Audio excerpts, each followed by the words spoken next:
My name is Alicia, and I love the Orlando theme parks. As you can probably tell from my other videos, I spend a lot of time walking through them. Sometimes during my visits, I stumble across unique and noteworthy things. That's why I decided to start this new series. This is Interesting Things Hidden in Plain Sight. We're starting off the series in EPCOT.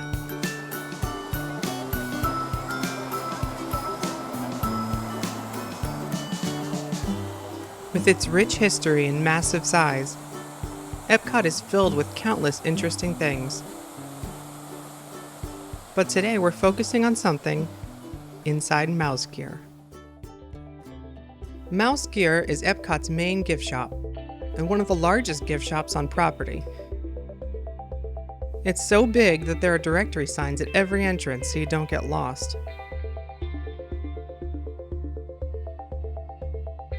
The theming for Mouse Gear includes, well, gears, but also cartoon characters and other whimsical and steampunk-related elements. One day, while walking through the store, something caught my eye. Hidden among the gears and other decorations, I saw it. Dreamfinder's flying airship. Sometimes called the Dreamcatcher, this is the actual ship from the original Journey into Imagination ride. Well, one of them anyway. Its steampunk style and undeniable shape seems to match the original almost perfectly. Minus the fabric balloon above it and Dreamfinder's seat, plus a few other minor cosmetic changes.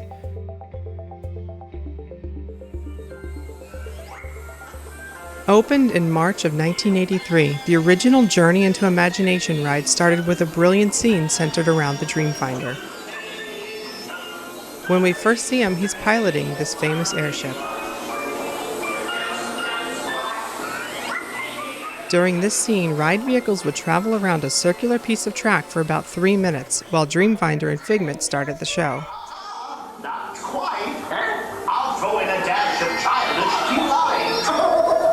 Look, Figment, some new friends have joined us. Can they imagine too? Of course! Imagination is something that belongs to all of us. You mean everyone can think up new things? That's right, Figment. What's incredible was there were actually 5 identical Dreamfinder ships, along with 5 lighting rigs, rear projections, sound systems, and even dividing walls. This way, 5 groups of cars could be experiencing the first scene at the same time, just timed 36 seconds apart. When the scene was complete, the ride vehicles would rejoin the ride path and continue on. And this was decades before Universal would borrow the rotating idea for the screen portions of Harry Potter and the Forbidden Journey. This ingenious circular scene was completely removed from the current version of the ride. In fact, you're actually walking through the old circular track while waiting in line. And the new load platform is smack dab in the middle of the old turntable.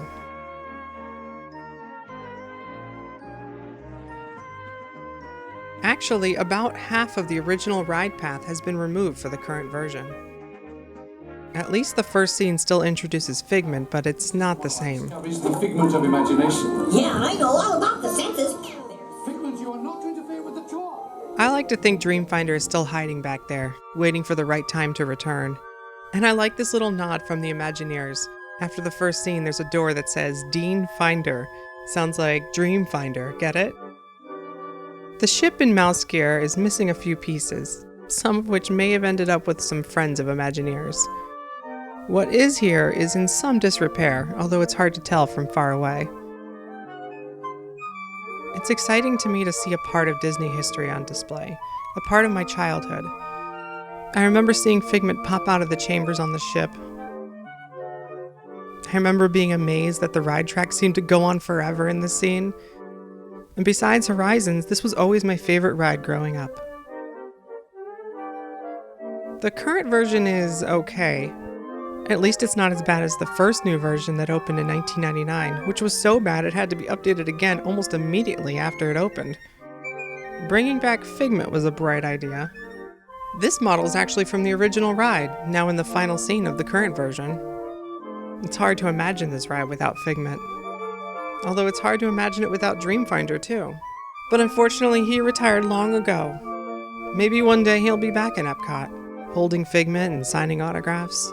For now at least there's little nods on the ride, like this little silhouette of the airship in the finale. So the next time you're in mouse gear, look up. You may just see something interesting, hidden in plain sight. I hope you like the new video series. I know this is a new format for me, but I have lots more interesting things I'd like to share, so please subscribe. And like this video if you'd like to see more Hidden Things episodes. Of course, I'll keep doing the construction updates and other theme park videos, just thought I'd try something new. Thanks for watching, see you next time.